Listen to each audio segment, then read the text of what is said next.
வணக்கம் ஃப்ரெண்ட்ஸ்.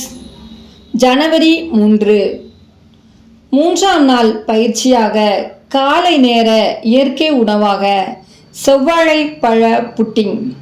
செவ்வாழை பழத்தில் புட்டிங் எப்படி பண்ணலாம் அப்படின்னு நம்ம இன்னைக்கு பார்க்க போகிறோம். ஒரு 4 பேர் சாப்பிட்றதுக்கு தகுந்தபடி நம்ம இன்னைக்கு பார்க்க போகிறோம். தேவையான பொருட்கள்: செவ்வாழை 2, கேரட் 1, எலுமிச்சை அரை பழம், தேங்காய் அரை முடி, தேன் தேவையான அளவு, நாட்டு சர்க்கரை தேவையான அளவு, இந்துப்பு 1 சிட்டிகை, ஏலக்காய் 2, வால்நட் 3, முந்திரி பருப்பு 10, பாதாம் பருப்பு 5, பிஸ்தா பருப்பு 5, கிஸ்மஸ் பழம் தேவையான அளவு ஒரு 2 ஸ்பூன் அளவு எடுத்துக்கோங்க. நம்ம இப்போ எப்படி செய்யலாம் அப்படின்னு பார்க்க போகிறோம்.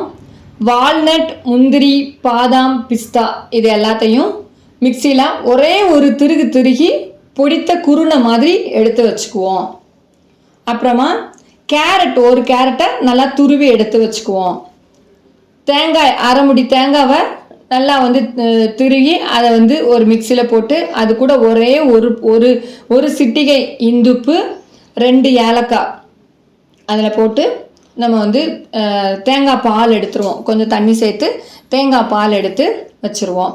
அப்புறம் செவ்வாழை பழத்தையும் எலுமிச்சை பழம், அரை எலுமிச்சை பழம் சாறை, செவ்வாழை பழத்தை கட் பண்ணி மிக்சியில் போட்டு அதில் எலுமிச்சை பழம் சாறை ஊற்றி அதை மிக்சியில் போட்டு அரைச்சி எடுத்துட்டு இப்போ ஒரு கண்ணாடி பவுலில் இந்த செவ்வாழைப்பழம் அரைச்சி வச்சதை போட்டுட்டு தேங்காய் பால் அதில் மிக்ஸ் பண்ணிவிட்டு அதில் தேவையான அளவு கொஞ்சோண்டு தேன் மிக்ஸ் பண்ணி அது நல்லா எல்லாத்தையும் சேர்த்து அதில் நல்லா மிக்ஸ் பண்ணி எடுத்துகிட்டு அது கூட இந்த வால்நட், இந்த முந்திரி இதெல்லாம் பொடிச்சு வச்சதை அதில் நல்லா தூவி விட்டுட்டு கிஸ்மஸ் பழத்தையும் அதில் நல்லா தூவி எடுத்து வச்சுட்டு வீட்டில் குங்குமப்பூ இருந்துச்சுன்னா அதையும் ஒரு 2-3 எடுத்து தூவி அழகாக வச்சு அதை நம்ம கட் பண்ணி மென்மையாக உட்காந்து அழகாக சமணம் போட்டு உட்காந்து மெதுவாக உட்காந்து நம்ம காலை உணவாக சாப்பிட்டு மகிழ்வோம்.